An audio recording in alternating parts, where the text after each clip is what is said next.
사람이요. 돈 때문에 무릎 꿇는 거 그거요. 텔레비전에서나 나오는 줄 알았습니다. 근데요. 그날 우리 집 거실에서 제 아내가 제 앞에서 무릎을 꿇었습니다. 그리고 어떤 남자가 말했어요.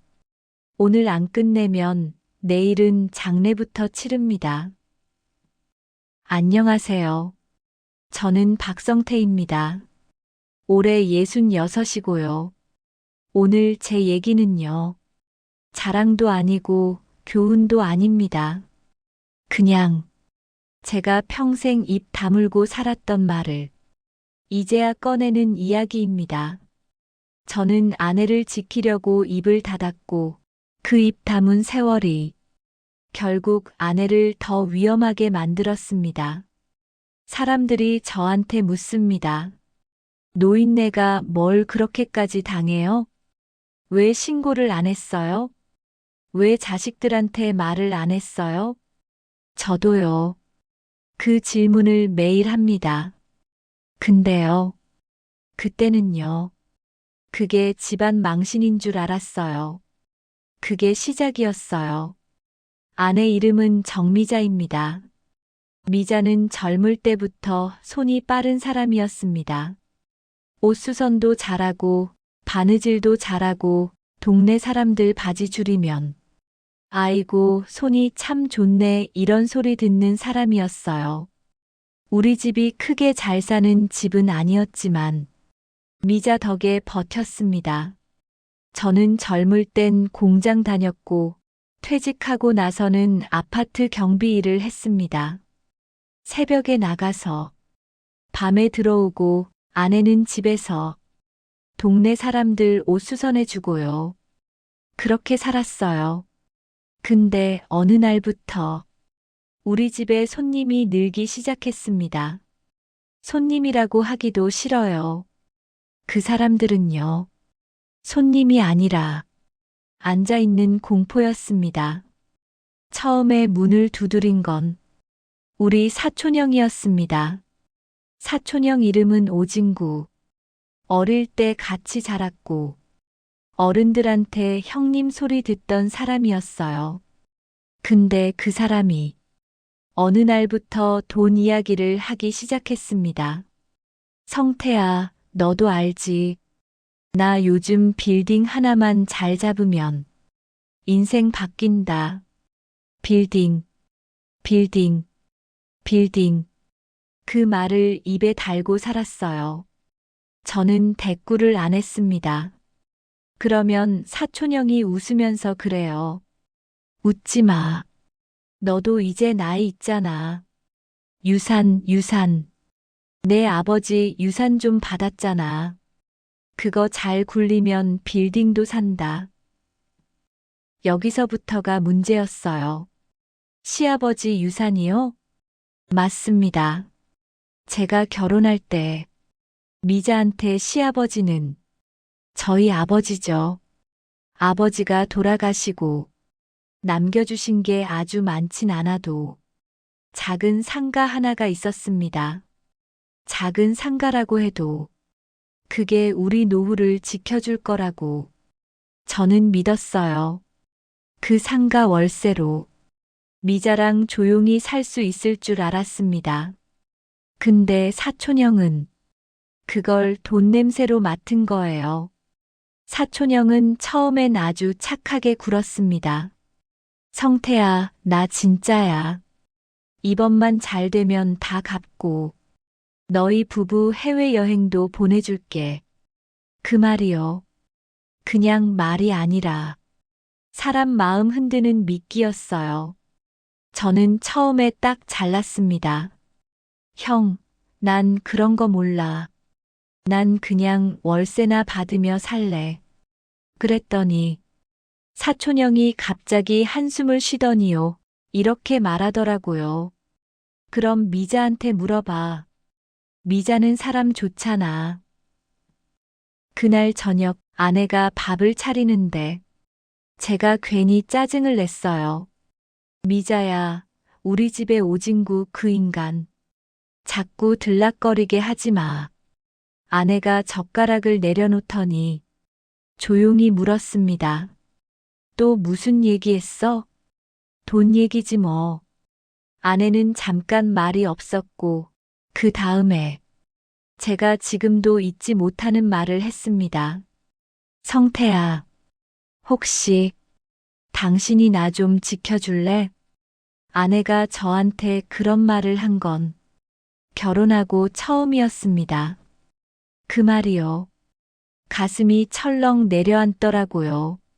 제가 물었어요. 뭘 지켜? 무슨 소리야? 아내가 웃는 척을 했습니다. 근데 그 웃음이요. 입만 웃고 눈은 안 웃는 그런 웃음이었습니다. 아니야. 그냥 느낌이 안 좋아. 그 뒤로 사촌형은 더 자주 왔습니다. 혼자 오는 것도 아니었어요. 정장 입은 사람, 목소리 낮은 사람, 담배 냄새 나는 사람. 그런 사람들이 사촌형 뒤에 붙어서 우리 집 현관에 섰습니다. 딩동. 그 소리만 들리면 아내 얼굴이 하얘졌어요. 아내가 제 팔을 잡고 작은 목소리로 말했습니다. 성태야, 오늘은 나가서 얘기하면 안 돼? 제가 왜? 하고 묻기도 전에 문 밖에서 사촌형 목소리가 들렸습니다. 형수, 우리 왔어요. 밥 먹었어요? 밥은 무슨 밥입니까? 그 사람들은요. 우리 집에 들어와서 소파에 털썩 앉고 우리 텔레비전을 켜고 우리 냉장고를 열고 우리 숟가락을 쓰더라고요. 그러면서 말합니다. 형수, 김치 좀 더. 아, 여기 국물 너무 짜네. 아내는요. 자기 집에서 남의 집 사람처럼 움직였습니다. 제가 한 번은 참다 말했습니다. 형, 우리 집에 이렇게 자주 오지 마. 아내도 힘들어해. 그러자 사촌형은 바로 얼굴이 바뀌었어요. 웃던 얼굴이 딱 굳더니 낮게 말합니다. 성태야, 너 지금 나 무시하냐? 그 한마디가요. 칼처럼 꽂혔어요. 그리고 사촌형 뒤에 있던 정장 남자가 제 눈을 똑바로 보면서 말했습니다. 아버님, 어려운 일 만들지 마세요. 아버님, 그때 저는 깨달았어요. 이 사람들은 나를 박성태로 보지 않았습니다. 그냥 돈이 나오는 구멍, 도장 찍는 손, 그 정도로 보더라고요. 그 무렵부터 아내는 수선을 더 많이 했습니다. 새벽부터 바느질을 했어요. 손끝이 붉게 부어도 계속했습니다. 제가 말했어요. 미자야, 좀 쉬어. 그만해도 돼. 아내가 대답했습니다. 괜찮아. 조금만 더 하면 돼. 아내가 조금만이라고 말하면 그건 늘 버티자라는 뜻이었습니다. 어느 날 밤이었어요. 사촌형이 또 왔고 이번에는 서류를 들고 왔습니다. 탁자 위에 탁 올려놓고 말하더라고요. 여기 성태 너 이름, 여기 형수 이름, 도장만 찍으면 돼.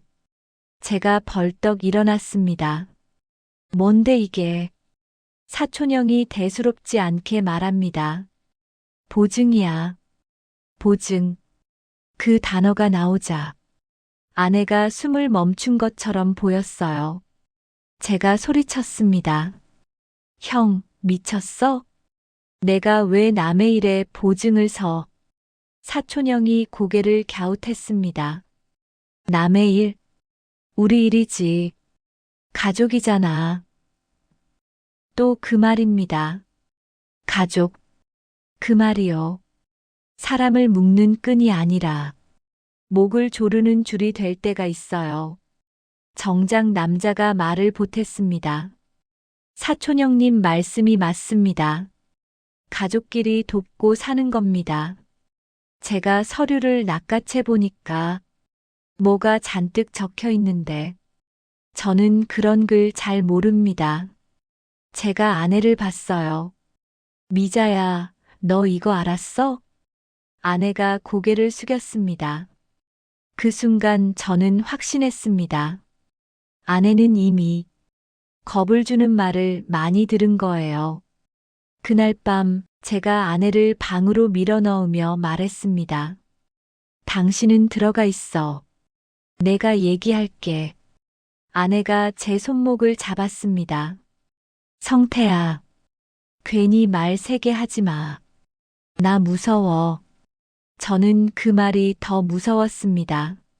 세상에서 제일 강한 사람처럼 살던 아내가 무서워라는 말을 한다는 게 제가 문을 열고 나가 사촌형에게 말했습니다. 형, 우리 집에서 나가. 다시는 오지 마. 사촌형이 웃더니요. 갑자기 제 어깨를 툭 치면서 이렇게 말했습니다. 성태야, 너 그러면 형수한테 먼저 가. 뭐? 사촌형이 천천히 말했어요. 형수는 너보다 겁이 많아. 그리고 형수는 상가를 지켜야 하잖아. 그 순간 저는 숨이 턱 막혔습니다. 상가, 아버지 유산, 저희가 쥐고 있는 마지막 숨구멍을 저 사람이 잡고 흔들고 있었던 겁니다. 며칠 뒤부터 상가 쪽에서 이상한 일이 생겼습니다. 세입자가 전화해요. 아저씨, 어떤 사람이 와서 여기 곧 주인이 바뀐다는데요? 저는 어이가 없어서 물었습니다. 누가 그래요? 세입자가 말했어요.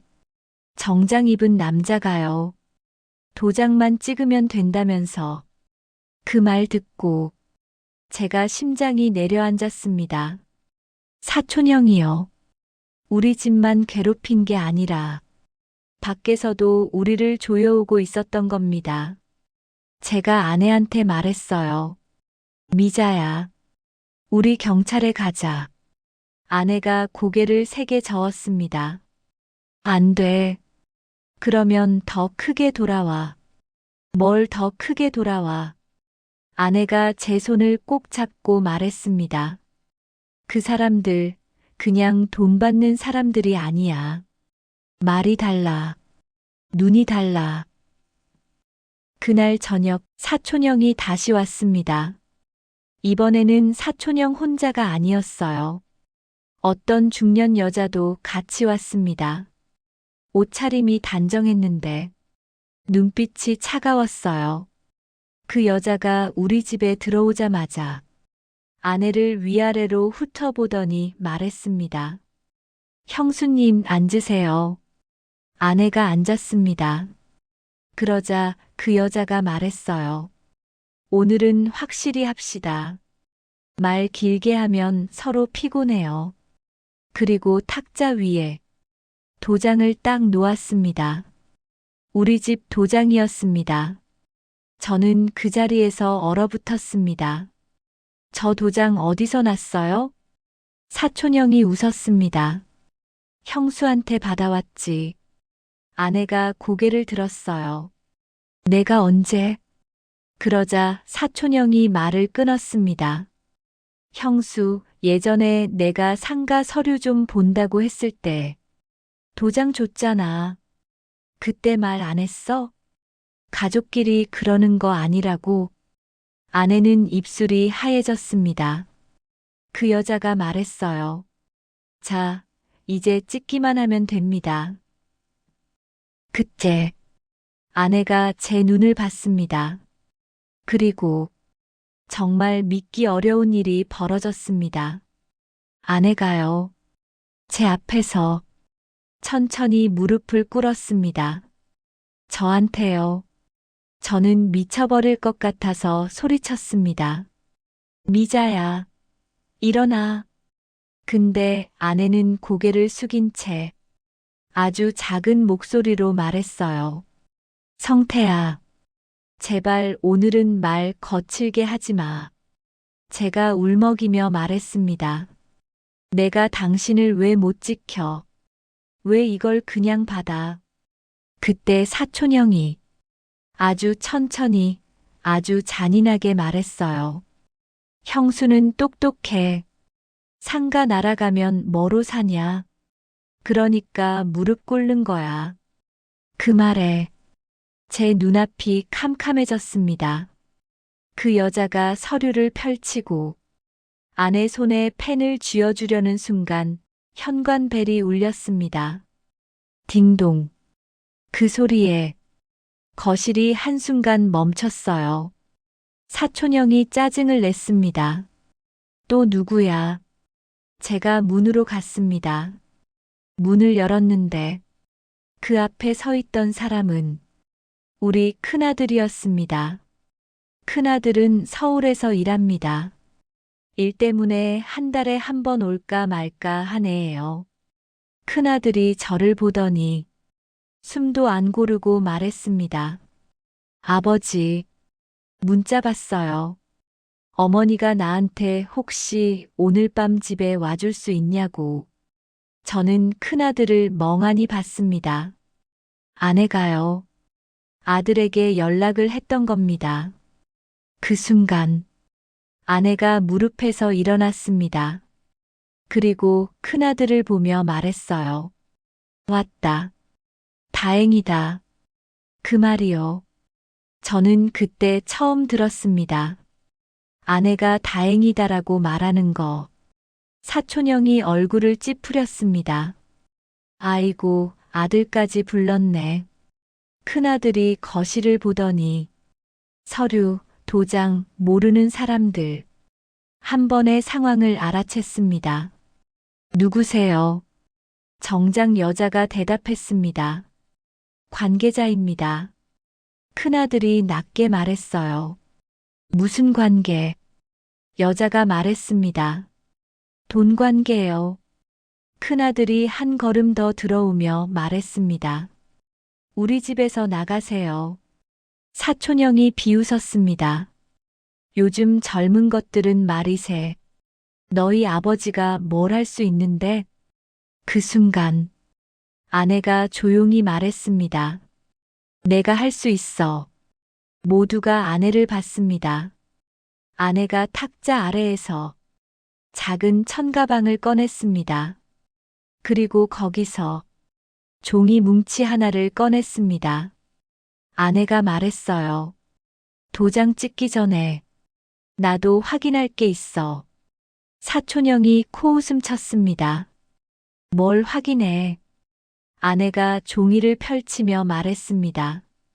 여기 당신들이 우리 상가 세입자들한테 간 날, 그리고 당신들이 우리 집에 온 날, 그리고 당신들이 내 통장에서 돈 빠져나간 날, 전부 적어놨어. 제가 그걸 보는 순간 손이 떨렸습니다. 아내는요, 다 적어놨습니다. 날짜, 시간, 금액, 그리고 그 옆에 이름을 써놨어요. 진구, 진구, 진구. 그 여자의 이름까지도 아내는 적어놨습니다. 큰아들이 물었습니다. 어머니, 이걸 언제부터? 아내가 답했습니다. 오래됐어. 저는 말이 안 나왔어요. 아내는 늘 겁먹은 사람처럼 보였는데 그게 아니었습니다. 아내는 살려고 준비하고 있었습니다. 사촌형이 얼굴이 굳더니 말했습니다. 형수, 너 그거 불법이야. 아내가 고개를 끄덕였어요. 그래, 불법일 수도 있지. 근데 내가 더 무서운 건 너희가 내 남편 이름으로, 내 아들 이름으로 뭘 더 할까 그거야. 그리고 아내가 휴대폰을 꺼냈습니다. 아내는 폰을 잘 못합니다. 전화 받는 것도 버벅대요. 그런데 그날은 달랐습니다. 아내 손이 떨리긴 했는데 눈이 흔들리지 않았어요. 아내가 번호를 누르며 말했습니다. 지금부터 녹음 켤게요. 사촌형이 소리쳤습니다. 야, 그거 꺼. 그때 큰아들이 사촌형 앞을 막았습니다. 손대지 마세요. 정작 여자가 조용히 말했어요. 이런 식이면 우리도 곤란합니다. 아내가 그 여자를 봤습니다. 곤란하면 지금 나가세요. 그리고 다시는 우리 집 오지 마세요. 사촌형이 이를 갈았습니다. 형수, 너 진짜 끝까지 가보자는 거지? 아내가 대답했습니다. 응, 끝까지. 그 말이 떨어지는 순간 아내가 전화를 걸었습니다. 여기요. 우리 집에 사람들이 들어와서 못 나가게 하고 도장을 찍으라고 해요. 저 무서워요. 그 한마디에 거실 공기가 바뀌었습니다. 아내가 무서워요라고 말했어요. 평생 괜찮다만 하던 사람이 사촌형이 얼굴이 새하얘졌습니다. 정작 여자는 자리에서 일어나 서류를 급히 주워 담았습니다. 그 여자가 사촌형에게 낮게 말했어요. 오빠, 오늘은 접자. 이 집 준비가 돼 있어. 사촌형이 소리쳤습니다. 뭘 준비해? 형수는 겁만 주면. 그때 아내가 말했습니다. 겹겹이 적어놨어. 그리고 아내는 종이 한 장을 더 꺼냈습니다. 이건 상가 등기 같은 거야. 큰아들이 받아서 읽더니 제 얼굴을 봤습니다.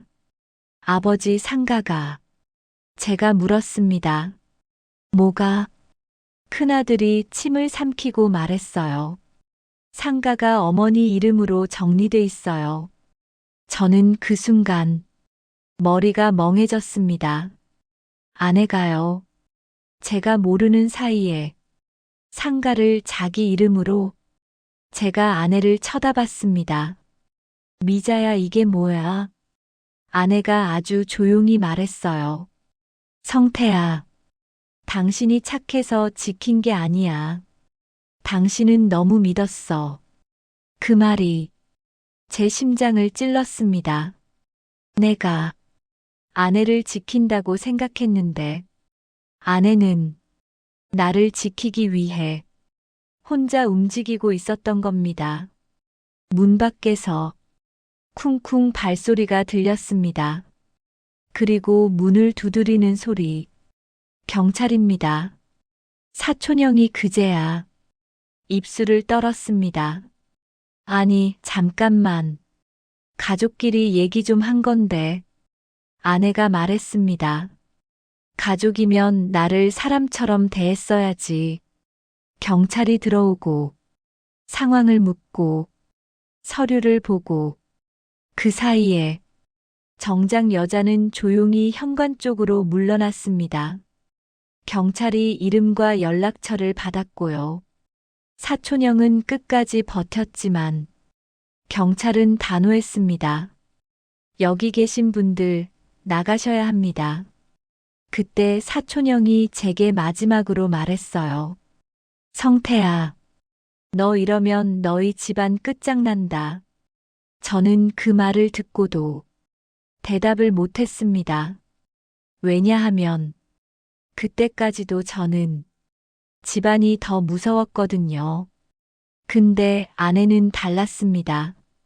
아내가 사촌형을 똑바로 보며 말했어요. 끝장나도 괜찮아. 이제는 내가 나를 버리는 게 더 무서워. 그 말이 끝나자 사촌형 얼굴이 무너졌습니다. 그날 이후 집은 잠깐 조용해졌습니다. 사촌형은 전화만 했어요. 형수야, 너 진짜 그러는 거 아니다. 성태야, 내가 말려야지. 경찰이 다 뭐가 되냐? 저는 그제야 알았습니다. 내가 평생 미뤄온 게 결국 아내 등을 떠민 거였다는 걸요. 그래서 저는 아내 옆에 붙어 다녔습니다. 상가도 같이 가고, 통장도 같이 보고, 아내 수선집도 같이 지켰습니다. 그리고 그때부터 진짜 이상한 게 드러나기 시작했습니다. 사촌형이 우리를 노린 이유가 단순히 돈만이 아니었다는 거예요. 며칠 뒤 아내가 제게 말했습니다. 성태야, 나 당신한테 말 안 한 게 하나 있어. 저는 심장이 내려앉았습니다. 뭔데? 아내가 아주 낮게 말했어요. 당신 아버지 유산, 그 상가 있지. 원래는 당신한테만 남긴 게 아니야. 제가 멍해졌습니다. 무슨 소리야? 아내가 말을 이었습니다. 당신 아버지가 유언장 비슷한 걸 남겼더라. 저는 숨이 막혔습니다. 아내가요. 저 몰래 아버지 유언장 같은 걸. 아내가 봉투 하나를 꺼냈습니다. 이거 당신 서랍 맨 밑에서 찾았어. 당신은 안 봤잖아. 저는 손이 떨려서 봉투를 제대로 못 열었습니다. 아내가 말했습니다. 당신 아버지가 적었어. 상가는 미자한테도 지분을 준다고. 지분이요? 어려운 말로 들리죠. 쉽게 말하면 아내도 상가 주인이라는 뜻이었습니다. 그 순간 제가 깨달았어요. 사촌형이 아내를 만만하게 본 게 아니라 사촌형은 처음부터 아내를 목표로 본 겁니다. 왜냐하면 상가를 건드리려면 아내를 먼저 꺾어야 했으니까. 근데요, 여기서 끝이 아닙니다. 아내가 다음 말을 꺼냈을 때 저는 그날 거실보다 더 무서웠습니다. 아내가 말했어요. 그리고 진구가 나한테만 온 게 아니야. 제가 물었습니다. 그럼 누구한테도 왔는데? 아내가 잠깐 숨을 고르고 말했습니다. 당신 큰 누나한테도 갔어.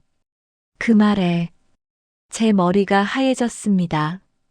우리 큰 누나는 평생 가족이라는 말로 모든 걸 참고 살던 사람이었거든요. 아내가 말을 이었습니다. 큰 누나가 진구 편을 들더라. 제가 믿기지 않아서 물었습니다. 왜? 아내가 아주 조용히 대답했습니다. 진구가 큰 누나한테 다른 약속을 했어. 상가를 넘기면 누나 노후는 책임진다고. 그 순간 저는 깨달았습니다.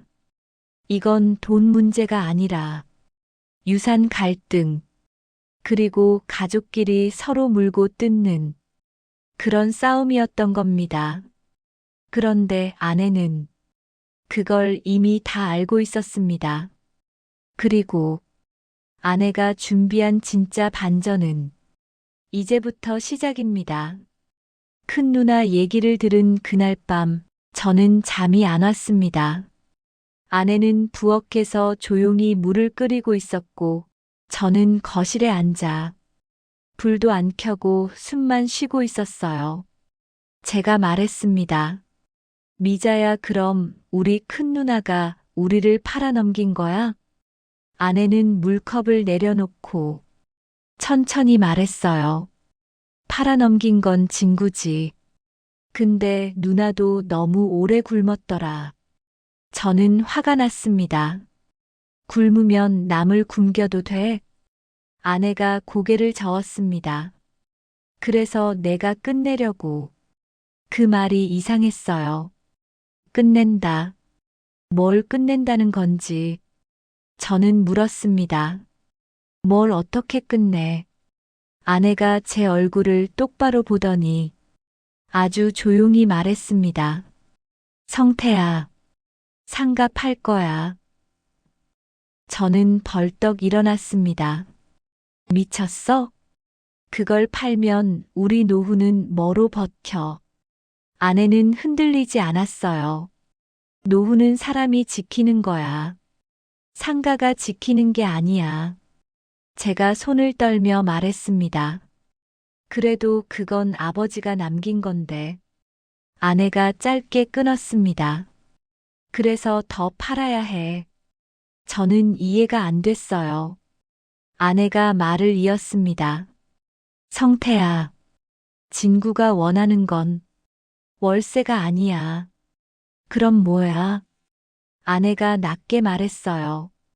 상가를 담보로 빌딩을 잡으려는 거야. 저는 숨이 턱 막혔습니다. 사촌형이 빌딩 하던 게 진짜였던 겁니다.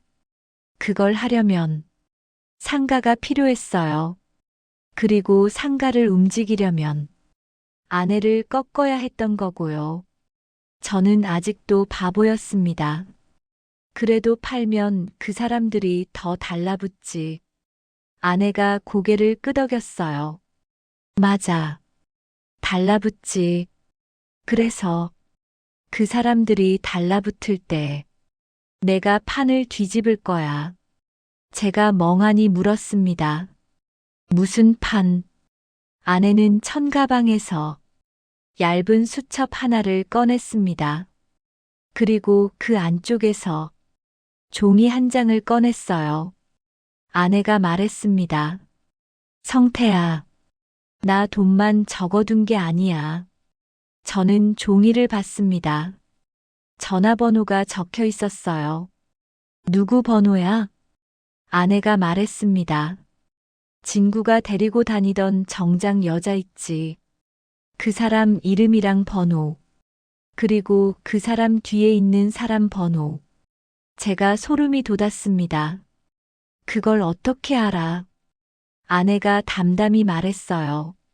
그 여자 가방에서 명함 떨어진 적 있었어. 그때 주웠어. 그리고 세입자 한 분이 나한테 말해줬어. 그 여자 여기저기 다니면서 서류 받아내는 사람이다라고. 저는 속이 뒤집혔습니다. 아내는 그 와중에도 상황을 보고 있었던 거예요. 며칠 뒤 사촌형이 다시 전화했습니다. 성태야, 이제 경찰도 왔겠다. 우리 좋게 끝내자. 좋게? 그 말이 너무 역겨워서 제가 대꾸하려는 순간 아내가 제 손을 잡고 말했습니다. 성태야, 나한테 맡겨. 그리고 아내가 전화를 받았습니다. 형님, 무슨 일이세요? 아내 목소리는 놀랍게도 평소처럼 부드러웠습니다. 사촌형이 바로 말했어요. 형수, 우리 누나 큰 누나한테 다 들었어. 형수도 상가 지분 있다며? 아내가 짧게 대답했습니다. 응, 있어. 사촌형이 숨을 들이키고 말합니다. 그럼 말이 빠르지. 도장만 찍어. 그러면 끝. 아내가 조용히 물었습니다. 끝나면 당신들 빌딩 사는 거야? 사촌형이 비웃듯 웃었습니다. 그렇지. 나 이제 인생 좀 펴자. 아내가 말했습니다. 좋아. 그럼 나도 내 인생 좀 펴자. 사촌형이 흥분해서 말했어요. 그래. 그래서 빨리 만나자. 오늘 저녁 상가에서 보자. 아내가 대답했습니다. 그래. 상가에서 봐. 전화를 끊고 난 뒤 제가 아내에게 물었습니다. 미자야, 너 지금 뭐 하는 거야? 또 도장 찍으려고? 아내가 고개를 저었습니다. 도장? 응. 찍을 거야. 저는 그 자리에서 피가 거꾸로 솟는 줄 알았습니다. 미쳤어? 우리가 경찰까지 불렀는데 아내가 제 손을 꼭 잡고 말했어요. 성태야, 도장을 찍는데 내가 원하는 도장만 찍을 거야. 그날 저녁 우리는 상가 1층 빈 점포 앞에서 만났습니다. 사촌형, 정장 여자, 그리고 처음 보는 남자 둘. 그 중 하나는 말수가 없고 눈이 차가운 사람이었습니다. 그 사람이 한마디 하더라고요. 오늘이 약속 날이죠. 사촌형이 허세 섞인 목소리로 말했습니다. 맞습니다. 여기서 끝냅시다. 정장 여자가 서류를 펼치며 탁자 위에 놓았습니다. 여기 사인, 여기 도장. 저는 아내 옆에서 숨도 제대로 못 쉬었어요. 그때 아내가 말했습니다. 나도 조건 있어요. 정장 여자가 눈썹을 올렸습니다. 조건이요? 아내가 아주 또렷하게 말했어요. 첫째, 상가를 담보로 잡는 서류. 그거 아니면 안 해요. 둘째, 오늘 여기서 나한테 소리 지르거나 협박하면 바로 끝. 셋째, 아내는 잠깐 멈추더니 사촌형을 똑바로 봤습니다. 우리 큰 누나, 여기 부르세요. 사촌형 얼굴이 굳었어요. 누나는 왜? 아내가 말했습니다. 다 같이 나눠 먹을 생각이면 다 같이 앉아서 나눠 얘기해야죠. 사촌형이 이를 갈았습니다. 형수, 지금 장난해? 아내가 웃지도 않고 말했습니다. 장난 아니에요. 난 이제 장난으로 못 살아요. 사촌형은 결국 큰 누나에게 전화를 했고 1시간쯤 뒤 큰 누나가 허겁지겁 나왔습니다. 큰 누나가 오자마자 제 얼굴을 보고 말했어요. 성태야, 이게 무슨 일이냐? 저는 대답을 못했습니다. 그때 아내가 큰 누나에게 아주 차분히 말했습니다. 누나 노후 책임진다는 말 듣고 오신 거죠? 큰 누나가 눈을 피했습니다. 미자야, 나는. 아내가 끊었어요. 괜찮아요. 나도 알아요. 근데 누나, 오늘은 끝을 봐요. 정장 여자가 서류를 다시 밀었습니다. 자, 그럼 진행하시죠. 아내가 펜을 들었습니다. 저는 손이 떨려서 아내 팔을 붙잡았어요. 미자야. 아내가 제 손을 톡 쳤습니다. 괜찮아. 그리고 아내는 서류를 자세히 보더니 고개를 들고 말했습니다. 이거 내가 원하는 서류 아니네요. 정장 여자가 얼굴을 굳혔습니다. 무슨 말씀이세요? 아내가 서류 한 장을 탁 덮고 말했어요. 이건 상가를 담보로 잡는 게 아니라 상가를 넘기는 거네요. 사촌형이 벌떡 일어났습니다. 아니, 형수. 말을 그렇게 하면. 그 순간 아내가 가방에서 휴대폰을 꺼내며 말했습니다. 지금부터 녹음. 그리고 이 자리 나 혼자 온 거 아니에요. 제가 멍해졌습니다. 혼자 온 거 아니다? 그때 상가 입구 쪽에서 낯선 두 사람이 다가왔습니다. 한 명은 양복 입은 남자였고 한 명은 나이가 좀 있는 여자였어요. 그 여자분이 말했습니다. 박정미자 씨 맞으세요? 아내가 고개를 끄덕였어요. 네. 양복 입은 남자가 조용히 신분증을 꺼내 보이며 말했습니다. 저희는 조사 나왔습니다. 저는 그 순간 머리가 하얘졌습니다. 사촌형 얼굴이 순식간에 굳어버렸습니다. 정장 여자는 서류를 급하게 주워 담기 시작했고요. 큰 누나는 입을 벌린 채로 아내만 봤습니다. 미자야, 이게 뭐야? 아내가 큰 누나를 보며 말했어요. 누나, 나 당신들 함정에만 빠진 게 아니야. 나도 길을 만들었어. 사촌형이 이를 악물고 말했습니다. 형수, 너 뭐 했어? 아내가 담담히 대답했습니다. 내가 여기저기서 사람들 상대로 똑같은 짓 하는 거 나 혼자 당한 게 아니더라. 그래서 나도 다른 피해자들 만나서 같이 움직였어. 저는 숨이 멎을 뻔했습니다. 아내가요. 그 와중에 다른 사람들을 찾아다니며 같이 움직였다는 겁니다. 아내는 계속 말했습니다. 그리고 오늘 여기서 너희가 서류를 내밀면 그 순간을 잡으려고 날짜까지 맞춘 거야. 정작 여자가 떨리는 목소리로 말했습니다. 이건 오해입니다. 그 양복 남자가 조용히 말했어요. 오해인지 아닌지는 저희가 확인합니다. 사촌형이 제게 다가오며 이를 갈고 속삭이듯 말했습니다. 성태야, 너 내 마누라 단속 못해? 그 말에 저는 처음으로 사촌형을 똑바로 보며 말했습니다. 진구야, 너 이제 우리 가족 아니야. 사촌형 얼굴이 찢어질 듯 일그러졌습니다.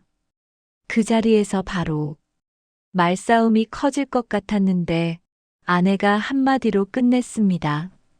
진구 형님, 나 상가 팔 거예요.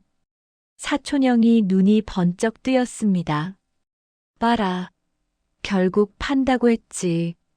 그럼 우리한테. 아내가 고개를 저었습니다. 너희한테 안 팔아. 정작 여자가 날카롭게 물었습니다. 그럼 누구한테? 아내가 대답했습니다. 세입자들한테. 저는 귀를 의심했습니다. 세입자들. 아내가 말했어요. 여기 세입자분들 월세 내면서 평생 고생했잖아요. 상가를 한 사람이 다 먹게 하지 말고 작게 나눠서라도 살 수 있는 분들한테 넘길 거예요. 사촌형이 소리쳤습니다. 미쳤냐? 그럼 돈이 얼마나 되는데? 아내가 차갑게 말했습니다. 돈 너희가 숫자로만 보는 그 돈. 난 그 돈으로 사람을 안 팔 거야. 그 말에 큰 누나가 울먹이며 말했어요. 미자야, 그럼 난 어떡하니? 아내가 큰 누나를 보며 아주 조용히 말했습니다. 누나 노후 내가 도울게. 근데 진구한테 기대면 누나는 또 빚이 돼. 그 순간 제가 깨달았습니다. 이게 아내가 준비한 반전이었습니다. 상가를 지키려고 버틴 게 아니었어요.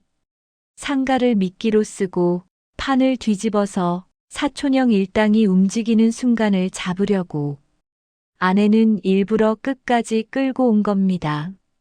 그리고 더 놀라운 건 아내가 상가를 팔아서 큰 돈을 주려는 게 아니라 상가를 찢어서 그 사람들 손이 못 닿게 만들려는 거였어요. 아내는 돈을 무기로 만들지 않으려고 상가 자체를 무력화시키려 한 겁니다. 그게 아내가 말하던 내가 원하는 도장만 찍는다의 뜻이었습니다. 그날 이후 정말 많은 게 바뀌었습니다. 사촌형은 우리 집에 다시는 못 왔습니다. 큰 누나는 처음엔 저희를 원망했어요. 너희 때문에 집안 망했다고. 근데 시간이 지나니까 큰 누나도 알더라고요. 그 집안이요. 원래부터 썩어 있었던 겁니다. 누가 고발해서 망한 게 아니라 망할 짓을 하니까 망한 거예요. 아내는 수선 일을 줄였습니다. 손가락 관절이 안 좋아졌거든요. 대신 아내는 동네 문화센터 같은 데서 배우기 시작했습니다. 제가 물었어요. 뭘 배우는데? 아내가 쑥스럽게 웃더니 말했습니다. 글씨,